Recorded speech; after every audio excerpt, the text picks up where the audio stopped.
Welcome to our channel. Today we how to connect an iPad to Wi-Fi and enable iCloud backups, beginner guide step by step clearly. Unlock your iPad and find the Settings app. Tap on the Settings icon to open the menu. In the Settings menu, look for the Wi-Fi option on the left side. Tap on Wi-Fi to access the Wi-Fi settings. Ensure that the Wi-Fi toggle switch is turned on. Your iPad will automatically scan for available networks. Wait for the list of networks to populate. Locate your Wi-Fi network from the list. Tap on your network name to select it. Enter your Wi-Fi password when prompted. Tap Join to connect to the network. Once connected, a check mark will appear next to your network. Now, return to the main settings menu. Scroll down and tap on your name at the top of the screen. This will take you to your Apple ID settings.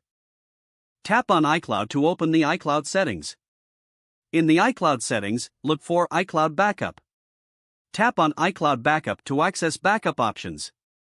Ensure the iCloud Backup toggle is turned on. If prompted, tap on OK to confirm enabling backups. You can tap Backup now to perform an immediate backup if desired. Your iPad will now regularly back up to iCloud when connected to Wi-Fi. That's all you need to connect to Wi-Fi and set up iCloud backups on your iPad.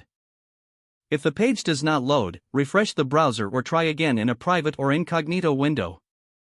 Make sure you are using the correct email address, then retype it carefully to avoid small typos.